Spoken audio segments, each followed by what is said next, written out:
আসসালামু আলাইকুম। নীলা লাইফস্টাইল কাছে দূরে যে যেখান থেকে দেখছেন আশা করছি সবাই ভালো আছেন। আলহামদুলিল্লাহ আমরাও ভালো আছি।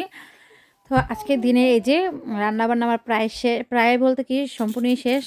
হাঁড় চিকেন রান্না করেছি আর ডাল রান্না করেছি আর ভাত। তো আমি এগুলো অনেক শেয়ার করেছি যে কি আর হাঁড় চিকেন রান্না আর ভাত রান্না কী দেখাবো। তো আজকে তেমন কোনো আর কি কাজকর্ম ছিল না, তো আপনাদের সাথে সামান্য ছোট্ট একটা ভিডিও শেয়ার করছি। এই যে এখন চুলাটা ধুয়ে নেব। আর আজকে আমাদের এখানে গত দুদিন যাবৎ এত বৃষ্টি হচ্ছে ধারণার বাইরে, কি করার। বৃষ্টির দিন না পারছি বাইরে যেতে, ছেলেকে নিয়ে না পারতেছি কি আর কি, মোট কথা কিছুই ভালো লাগতেছে না।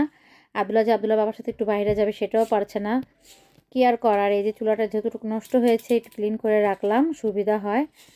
আর বৃষ্টির দিনে তো জানলাপাতি একবারেই খোলা যায় না, কারণ যেই ঠান্ডা, এমনিতেই তো বাসার ভিতরে ঠান্ডা, আর খুললে তো থাকাই যাবে না। তো দেখেন আমি সম্পূর্ণ রান্নাটা করে আমি এখন ক্লিন করে নিয়েছি আমার বাসা, এই তো। আর আব্দুল্লাহর কাণ্ড দেখেন, এই যে আমি এখন লাইটগুলো সব অফ করে দেবো। আর আব্দুল্লাহ কাণ্ড দেখেন, এই যে এই ঠান্ডার মধ্যে দেখবেন কি করে আর কি। আমি একটু রুমে না থাকলেই ও দেখেন পর্দা ছুটায় নিয়ে আসছে। আর এবার সে পর্দাগুলি যেন কীরকম, এগুলো সামান্য একটা আংটার মতো ঝুলানো থাকে, ওইটারে দেখেন হয়তো ধরছে, ছুটে আসছে হাতে, আর এটাকে নিয়ে পতাকা বানিয়ে দিচ্ছে। দেখেন আব্দুল্লাহর হাতে পতাকা, পর্দা দিয়ে পতাকা বানিয়েছে আব্দুল্লাহ। কথা আর কি, কি করবো, এটা আমাদের হাত থেকেও ছুটে যায়, শুধু আর হাত থেকে না। দেখেন ফেলে দিচ্ছে, আনন্দ করছে আব্দুল্লাহ।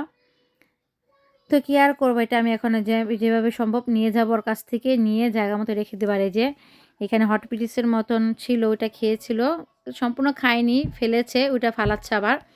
আমি সম্পূর্ণ ঝাড়ু টাড়ু দিয়ে কমপ্লিট। দেখেন পাড়াচ্ছে না, বললে আরও বেশি করে। এই তো আমি নিয়ে আসছি, যে এটা ছিল এইখানে। দেখেন একদম এত শক্ত এই কাপড়টা হচ্ছে ছাতির কাপড়ের মতো, প্রায় এর চাইতেও বেশি। হয়তো বা সিঙ্গেল আয়না, বেশি ঠান্ডা যাতে না আসে সেজন্য হয়তো বাড়িটা দিয়েছে। এই যে দেখেন কিসের সাথে একটু সামান্য আটকানো থাকে, তাতেই হয়ে যায়। আর এই যে আমাদের বাইরে খুবই বৃষ্টি হচ্ছে,